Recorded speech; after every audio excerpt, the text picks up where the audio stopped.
tetap butuh sebenarnya. Butuh sebuah divisi yang tidak sekedar IT saja. Tetapi ada divisi yang kemudian memang berkaitan dengan cyber security.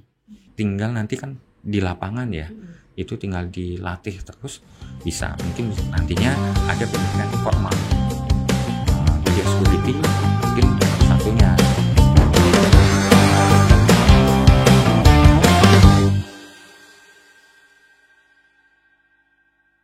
Halo Cyberian, welcome to Ngobrol Security Podcast atau Ngosek Podcast.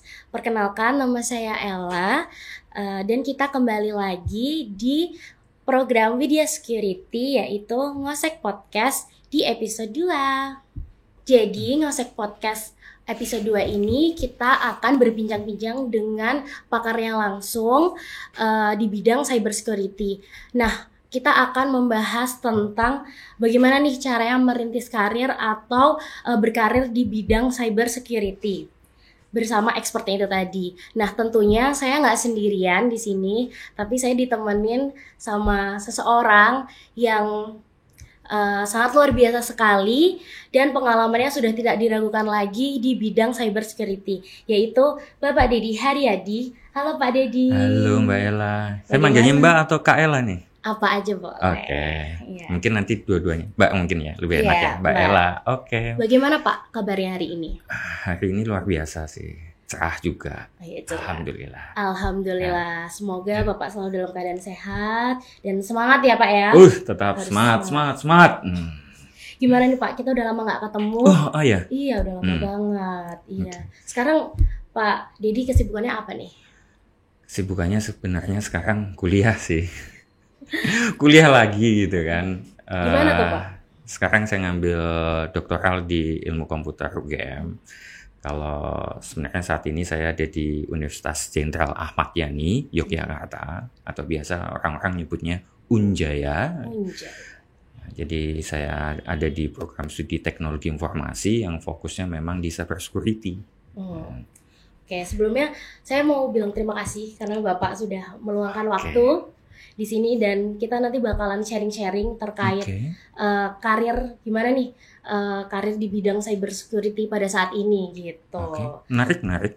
Oke, mungkin sekarang kita langsung masuk ke pertanyaan pertama aja ya Pak ya. Mungkin kalau boleh tahu nih Pak Dedi udah berapa lama berkecimpung di bidang cyber security sendiri? Kalau dibilang di cyber security mungkin 20 tahun plus ya, kurang lebih ya. Cuma kalau misalkan kita bicara tentang cyber security kan memang tidak hanya teknologi tetapi juga bicara tentang diri kita sendiri juga gitu kan. Bagaimana kita bisa mengamankan perangkat digital kita gitu kan. Itu biasanya bukan hanya dari kapan kita berkarir, tapi dari awal kita menggunakan atau mengenal perangkat digital itu sebenarnya. Tentang cyber security-nya itu sendiri ya Pak? Ya sedikit cerita nih, misalkan kita bicara tentang cyber security atau misalkan cyber attack, itu memang awalnya muncul justru dari teknologi itu lahir. Apa sih salah satu teknologi yang mengawali kita mengenal namanya internet. Internet itu justru lahir saat kondisi perang.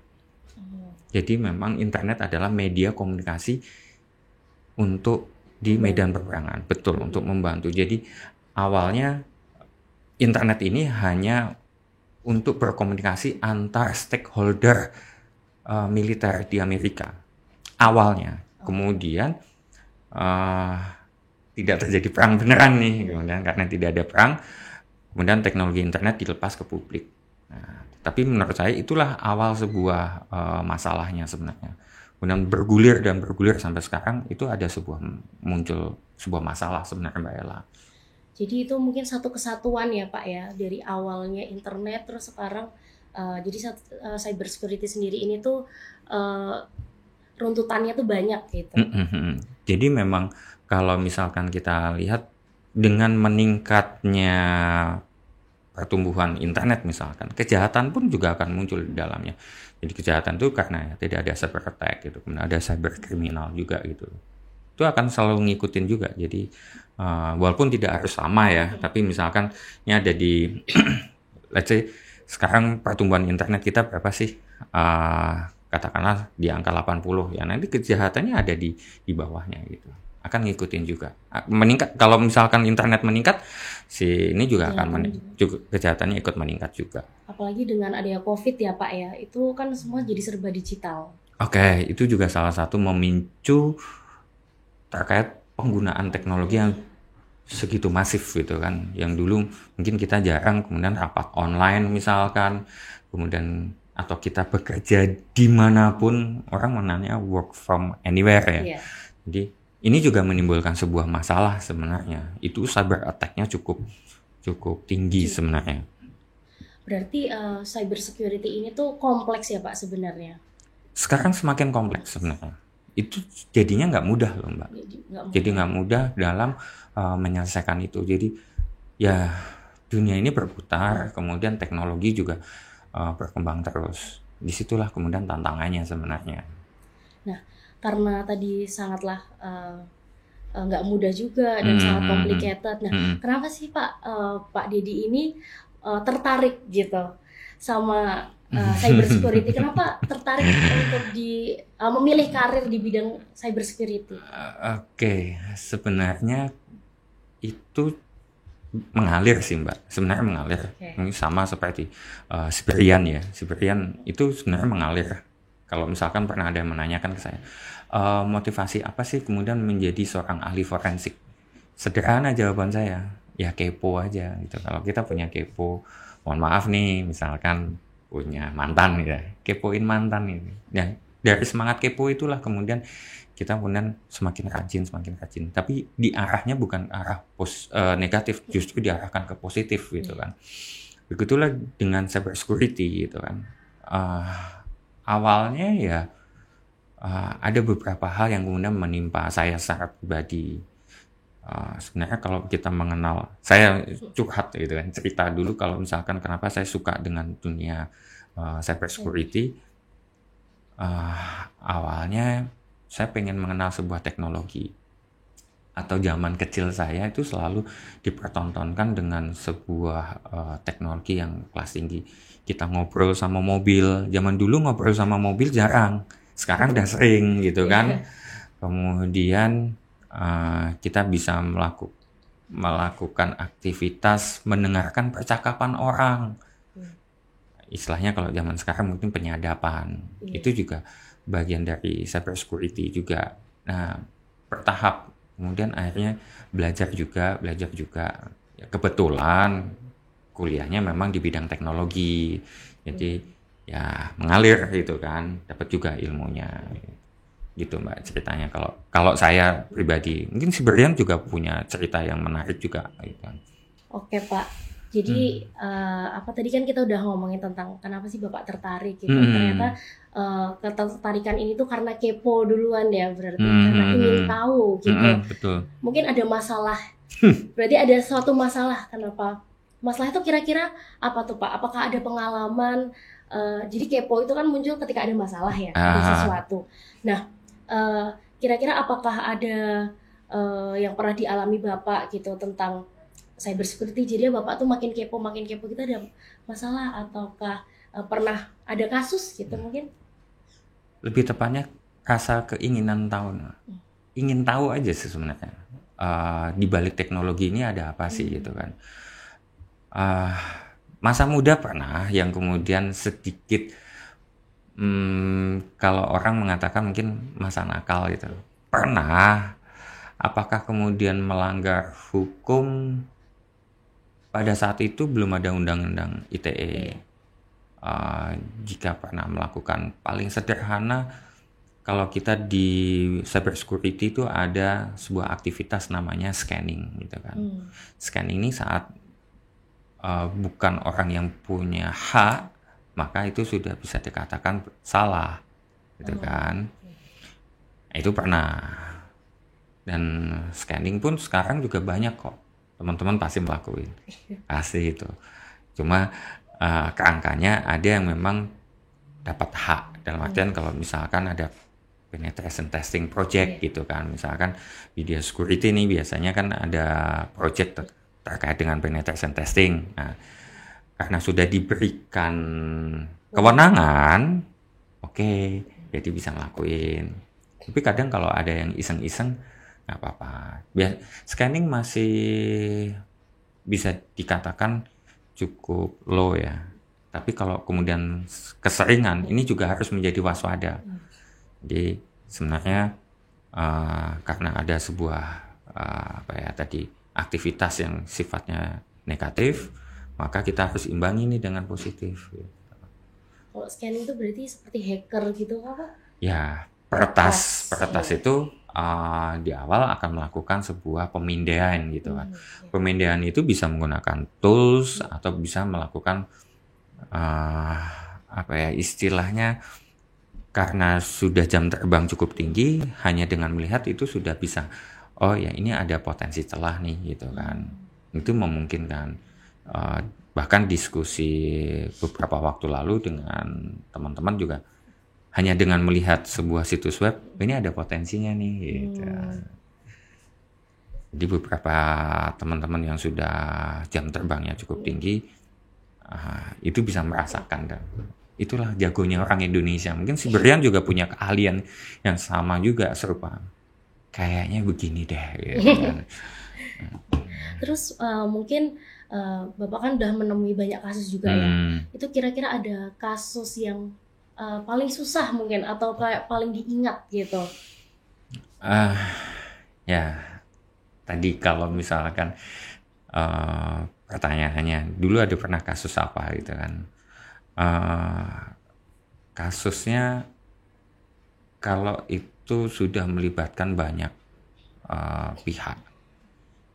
Contoh yang sederhana, kasus judol katakanlah.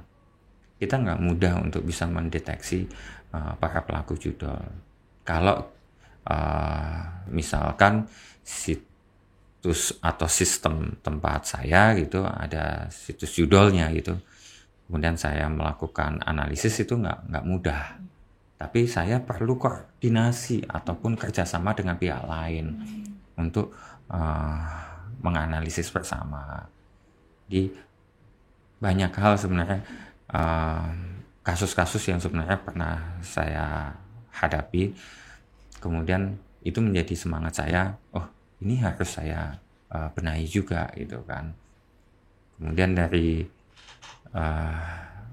tingkat kesulitan masing-masing peretas, betul, beda-beda. Ada beberapa yang sebenarnya mudah juga kok diketahui. Beberapa waktu lalu, udah cukup lama sebenarnya, sudah cukup lama, ada seorang peretas, kita bisa melakukan identifikasi si peretas tersebut itu dalam waktu kurang lebih 2 jam, nggak nyampe 3 jam lah. Tapi saya nggak sendirian. Kita cukup cepat ya Pak? Cukup cepat karena tim ya. Oh, karena tim. Jadi memang di cyber security ini kita tetap perlu tim ya. Kita bareng-bareng, nggak bisa kemudian sendiri juga. Ya sendiri ada, cuma pasti tidak optimal lah. Gotong royong lah itu kan. Gitu. Berarti untuk menghadapi misalnya peretasnya satu pun tetap butuh tim ya Pak, atau tergantung kesulitan? Ya, tetap butuh tim. Karena misalkan ada orang meretas sebuah situs gitu kan. Itu faktornya atau secara sudut pandangnya kita macam-macam. Apakah memang kita melihatnya dari si korbannya dulu, dari korban, kemudian kita telusuri lagi. Kita misalkan mendapatkan sebuah namanya indikator of compromise, misalkan IP. Misalkan IP ini yang lebih paham tentang kepemilikan IP ini siapa gitu kan. Pasti kan ada stakeholder lainnya. Nah ini yang harus kemudian kita komunikasikan gitu. Mungkin ada orang yang misalkan menggunakan namanya virtual private network gitu kan. Ini juga nggak mudah juga untuk dilacak. Tapi bisa nggak? Bisa. Caranya bagaimana? Ya mungkin tidak bisa diceritakan secara gamblang di podcast ini sih. Oke, baik.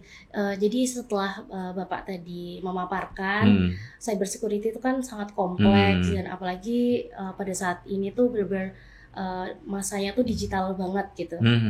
Semakin di mana-mana dari yang awalnya kita kerjanya offline bisa jadi online gitu. Jadi semua sektor tuh sekarang digitalisasinya tuh cukup masif gitu. Entah dari berbagai sektor ya Pak ya. Nah berarti dari situ kan banyak celah-celah juga ya yang bisa terlihat gitu. Maksudnya yang bisa untuk peretas ataupun bahaya-bahaya lainnya di dalam cyber ini, dunia cyber gitu. Nah mungkin berarti untuk itu tuh butuh nggak sih Pak, butuh tim cyber security gitu di setiap pemerintahan atau mungkin di setiap company kayak gitu, Bapak? Oke, saya sebut mungkin organisasi ya, mau pemerintah, perusahaan gitu ya. Seperti tadi saya sampaikan bahwa waktu saya melakukan pengungkapan tindak kejahatan peretasan suatu web, saya tidak bekerja sendiri, saya bersama tim. Jadi kalau saya kemudian bersama tim, artinya ada sebuah divisi dong, gitu kan. Jadi kita tetap butuh sebenarnya, butuh sebuah divisi yang tidak sekedar IT saja. Tetapi ada divisi yang kemudian memang berkaitan dengan cyber security. Saat ini dikenal namanya Computer Security Incident Response Team. Udah T-nya saja tim gitu kan, berarti rame-rame. Itu setiap institusi sudah didorong, pemerintah juga mendorong untuk setiap institusi memiliki Computer Security Incident Response Team.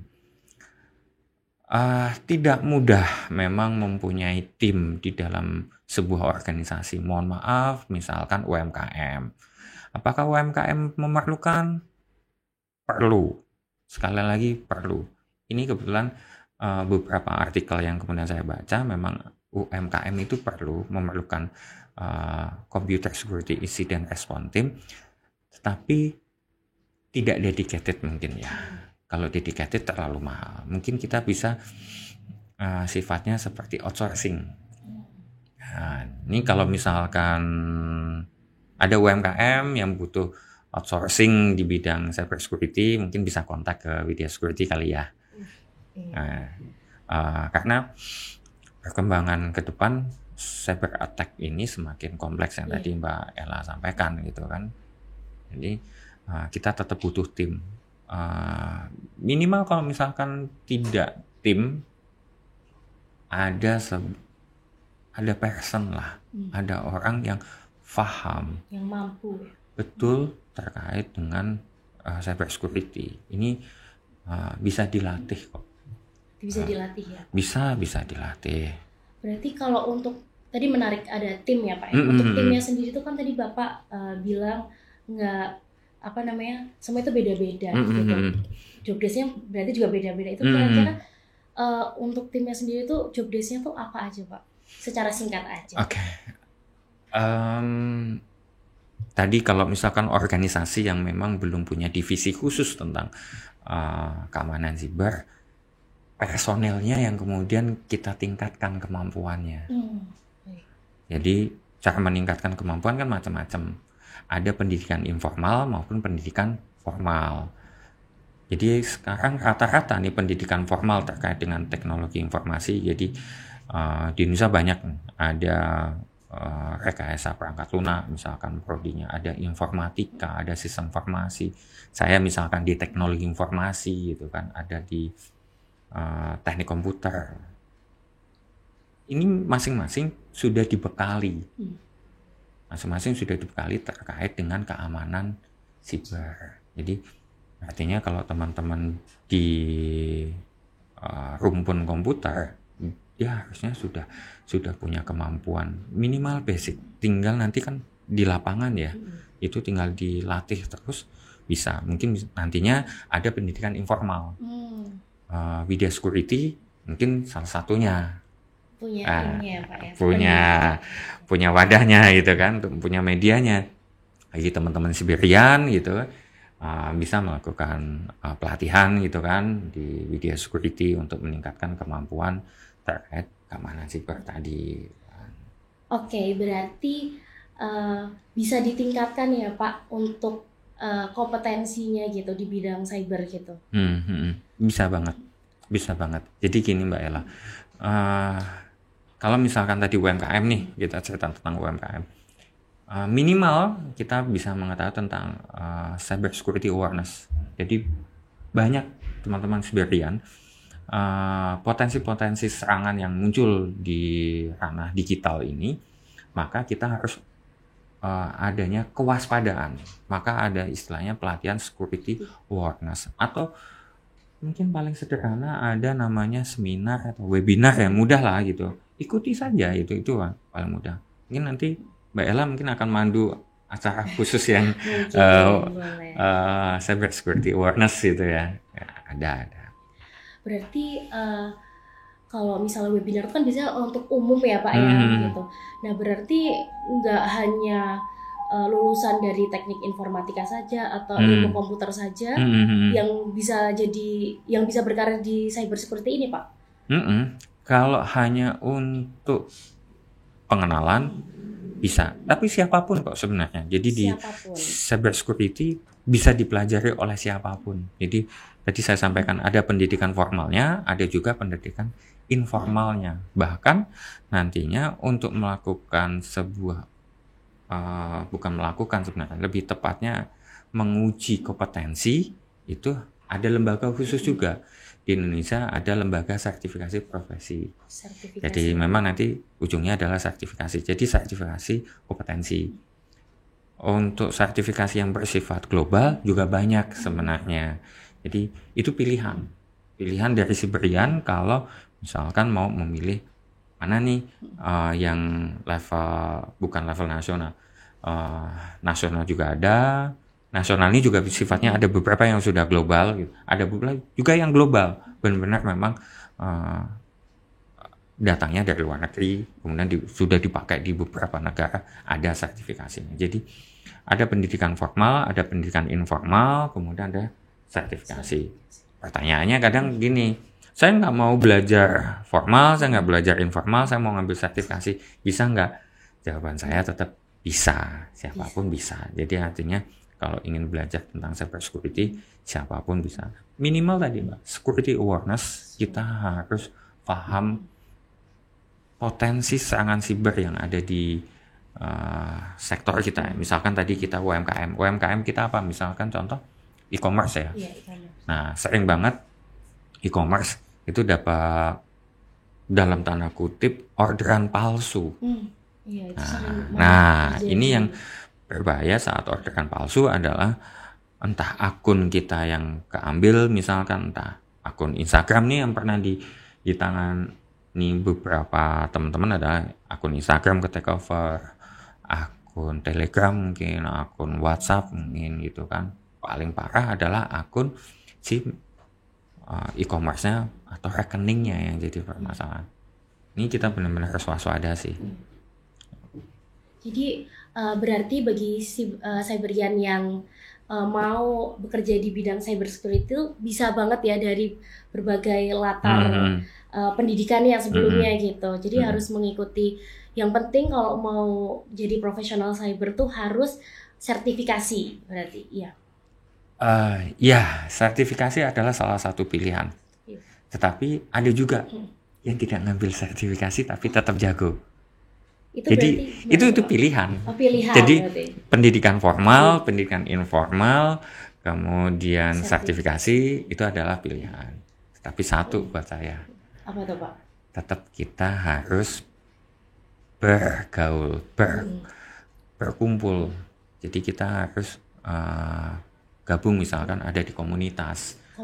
Ada komunitas, entah komunitas yang sekedar berbagi pengalaman, ada juga komunitas kemudian koridornya itu ada badan hukumnya, misalkan seperti asosiasi misalkan. Ini kita tidak hanya bicara tentang misalkan kayak sekedar kita berdua nongkrong gitu, tidak, Pak. Karena nanti di cyber security ini kita bisa menemukan beberapa potensi-potensi. Misalkan nih Mbak Ella kerja di perusahaan X, saya perusahaan Y misalkan. Kita sama-sama satu sektor nih, misalkan sektor jual beli. Kemudian saya kena serangan. Dan saya kebetulan memang mengalami kerugian. Tapi saya punya tim yang kemudian melakukan mitigasi. Oh, ternyata perusahaan saya itu diserang oleh si A. Kemudian metodenya adalah begini, tekniknya seperti ini. Dan ini kemudian dicatat rapi dalam dokumen. Kemudian dokumennya kita bagikan. Karena kebetulan kita adalah satu sektor yang sama, kita satu komunitas yang sama, kita bisa berbagi. Makanya Computer Security Incident Response Team itu menjadi penting karena tujuannya adalah berbagi. Betul, information sharing. Jadi ada namanya threat information sharing, itu penting banget, Mbak. Apalagi kita satu sektor nih, sama-sama sektor jual beli. Jadi, ternyata perusahaan Y kemarin habis kena serangan kayak gini nih. Apa yang harus dilakukan oleh Mbak Ella dan tim? Oh, saya harus melakukan pencegahan seperti ini. Nah, itu makanya penting. Jadi komunitas nggak sekedar personal aja ya, tetapi kemudian kita bicaranya sudah antar organisasi gitu. Kita ngumpul nggak sekedar ngumpul, tetapi memang kita punya manfaat, yaitu berbagi informasi. Gitu. Pertanyaannya Pak, berarti kalau seperti itu, kalau tanpa sertifikasi itu apakah ilegal, apakah tetap legal gitu jika menangani kasus? Oke, sudut pandangnya tergantung. Ada beberapa hal, misalkan di pemerintah. Biasanya di pemerintah dibutuhkan lulusan sarjana apa, gitu kan, punya sertifikasi apa. Itu memang terkadang dibutuhkan. Tapi terkadang ada juga yang tidak memiliki latar belakang pendidikan, ya katakanlah hanya lulusan SMA atau SMK gitu, tapi punya sertifikasi, mungkin saja. Atau ada juga yang kemudian kuliah itu punya gelar S1 atau S2 itu, tapi tanpa punya sertifikasi. Itu bisa aja, itu tergantung sektornya.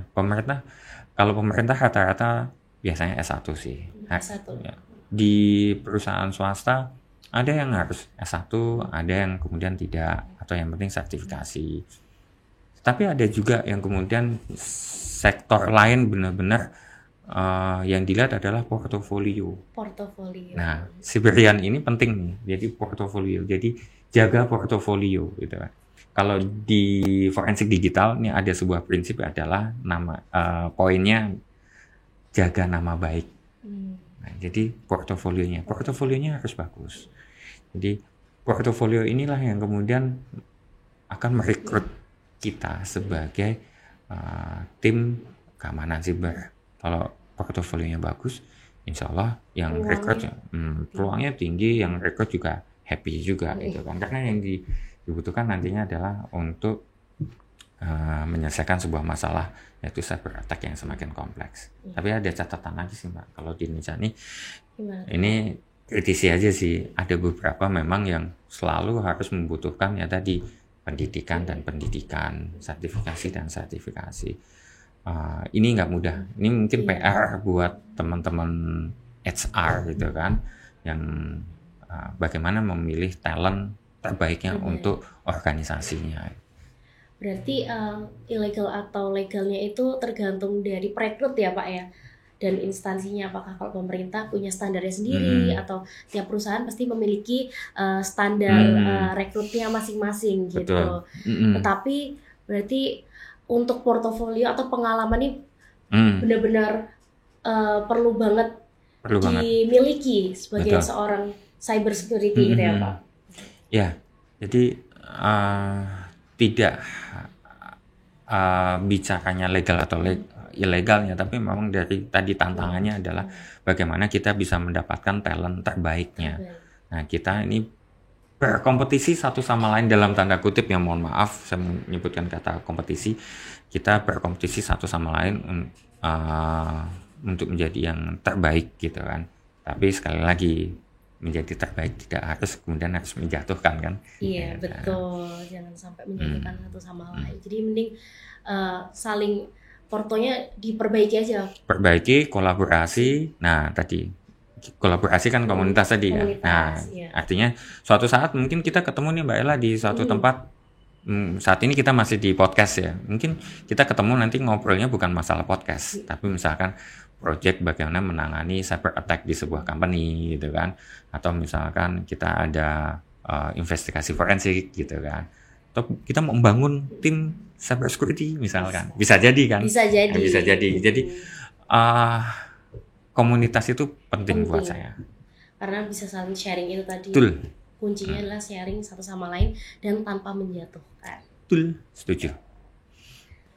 Nah, baik, jadi tadi kita kan sudah membahas gitu tim cyber security, terus banyak hal tadi Pak. Nah, mungkin sekarang banyak nih teman-teman Siberian yang pengen terjun di dunia cyber security, tapi bingung mulainya harus dari mana gitu. Oke. Itu gimana Pak? Oke, jadi tadi kita cerita ada tim ya. Jadi kalau misalkan di sebuah organisasi membutuhkan sebuah tim untuk keamanan siber, kemudian jika memang sudah ada, berarti kan ada posisi yang harus diisi gitu kan. Nah, posisi yang diisi itu apa saja gitu kan. Nah, saat kemudian harus mengisi posisi ini kan memang tantangan teman-teman HR nih, nyari talent tadi kan. Iya. Talentnya. Nah, kita harus jeli juga nih Siberian yang mau mulai meniti karir. Kita maunya mengambil posisi yang mana nih? Nah, posisinya kan banyak sebenarnya. Kalau dulu mungkin banyak orang mengenal namanya ada black hat gitu kan. Ada black hat, misalnya black hat hackers gitu kan. Ada juga yang menyebutnya ada white hat, jadi hackers ya. Tapi mungkin itu sudah mulai tergeser. Istilahnya kemudian menjadi ganti. Kalau yang sekarang adalah biasanya nyebutnya adalah red team dan kemudian blue team gitu kan. Ada juga red teaming aktivitasnya. Nah, katakanlah dua itu dulu aja, biru dan merah. Dulu. Di biru sebenarnya kalau kita melihat pendidikan, saya melihatnya pendidikan dulu. Pendidikan dari level kejuruan dulu itu ada SMK ada TKJ. Itu ada, itu kita bicara pendidikan formal dulu. Kemudian kalau di perguruan tinggi tadi sempat spill di awal rumpun komputer lah itu kan kebanyakan itu kan, dari ilmu komputer, teknik komputer, kemudian informatika, ada teknologi informasi, SI dan sebagainya. Ini adalah salah satu yang bisa kita tempuh di jenjang yang kemudian di strata S1 ataupun diploma. Ada juga di vokasi ya. Kalau vokasi politeknik itu juga ada rekayasa teknologi internet, rekayasa perangkat lunak, bahkan ada prodi rekayasa keamanan siber. Ada. Sekarang udah mulai banyak ya Pak? Sudah mulai banyak. Jadi kalau kita bicara tentang pendidikan formal itu sudah cukup banyak. Bahkan sampai level S2 juga ada. S2 rekayasa keamanan siber itu juga ada. Spesifikasinya mulai mencabang dan banyak gitu. Betul sekali. Jadi artinya kalau misalkan kita mau mulai dari sisi pendidikan formal, pertanyaannya anak SMA boleh nggak? Boleh. Sama. Siapapun tadi kita sudah sepakat ya obrolan tadi kan kita siapapun bisa gitulah. Jadi teman-teman Siberian itu jangan khawatir. Jadi teman-teman dari bidang apapun itu mungkin gitu kan untuk belajar tentang keamanan siber. Ini dari sisi pendidikan formal. Pendidikan formal tadi juga sempat di awal juga sudah disampaikan ada beberapa pelatihan, kemudian ada workshop, webinar itu paling sederhana, webinar itu ada. kemarin saya juga ikutan workshop juga gitu kan. Nah, ini juga pengen sih ikutan international course itu. Gak ada salahnya kita coba, ada yang murah gitu. Kebetulan kampus saya besok ada international course, ikutan, alhamdulillah terpilih gitu kan. Nah, ini juga salah satu untuk meningkatkan kemampuan tadi. Harus pintar-pintar mencari peluang Betul, ya. betul. Berarti. Ini dari pendidikan informal. Kemudian biasanya kalau baik formal pun informal, sekarang juga perguruan tinggi, sekolah tadi, kejuruan ataupun kemudian formal juga mengarahkannya nanti ke sertifikasi biasanya. Apakah saya harus punya sertifikasi? Jawaban saya tadi tidak harus, itu pilihan. Kalau memang nantinya HR membutuhkan dan Anda ingin bergabung di organisasi tersebut, ya kita harus ngikutin dong. Lebih baik ya Pak. Lebih baik. Kalau misalkan memang diperlukan. Kemarin ada lowongan misalkan harus mempunyai sertifikasi X, sertifikasi Y. Ya kalau Anda tertarik untuk bergabung ke perusahaan tersebut, mau nggak mau ya Pak. Ya harus. Makanya itu. Yang direkrut, kalau enggak ya susah mungkin. Itu. Kalau ini sertifikasi atau bahkan pendidikan menjadi sebuah pilihan path-nya.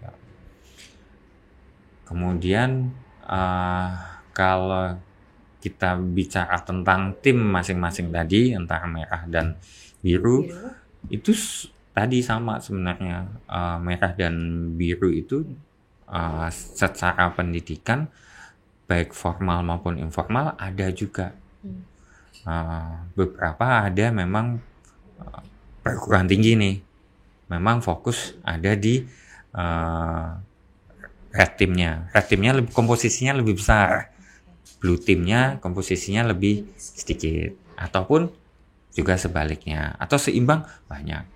Tapi kalau misalkan pendidikan formal yang kemudian tidak ada spesifikasi itu terkait dengan cyber security, apakah belajar red team dan blue team, secara generik ada Mbak.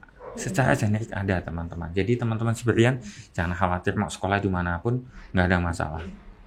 Kalau sudah terlanjur nih, pertanyaannya nanti jadi, loh saya sudah terlanjur kuliah di kampus manajemen. Terus saya tapi tertarik, bisa nggak? Bisa, nggak usah khawatir, jalanin saja. Selesaikan kuliah Anda sembari Anda ngambil pelatihan. Tapi apakah menjamin nih pelatihan? Enggak juga sih. Tadi portofolio bicara tentang jam terbang. Jam terbang itu tidak bisa kita dapatkan instan. Iya, betul. Kita ngobrol sama komunitas itu juga ada suatu nilai plus juga. Misalkan Anda tergabung dalam komunitas apa nih? Oh, saya independen. Ya kalau independen ini juga menjadi catatan. Ya HR lebih paham. HR ingin mencari talent yang kemudian seperti apa sih gitu. Jadi karirnya adalah kita mulai terlebih dahulu dari keinginan kita seperti apa, kita petakan. Misalkan kita karena pengennya masuk ke perusahaan ya, kita beda dengan yang membangun usaha. Kita katakanlah pengen bekerja di sebuah perusahaan tersebut ada tim cyber security atau bahkan perusahaan itu bergerak di bidang cyber security. Nah, kita harus petakan dulu kebutuhan mereka apa. Kita sudah comply belum sih? Kalau misalkan sudah comply, why not? Kita coba deh apply ke sana. Nah, mungkin si Brian banyak yang belum tahu nih organisasi. Kira-kira organisasi itu bisa ditemuin di mana, atau karena kan ini banyak yang baru memulai dan dia bingung nih Pak. Aku harus milih organisasinya tuh yang mana, terus yang terpercaya tuh yang bagaimana gitu. Jadi ada tips nggak atau mungkin ada saran organisasi gitu? Rekomendasi mungkin. Kita bicara tentang potensi, cyber security ini masih punya peluang dan potensi yang akan datang. Memang sekarang menjadi pertanyaan buat saya sendiri sih. SDM kita itu seberapa banyak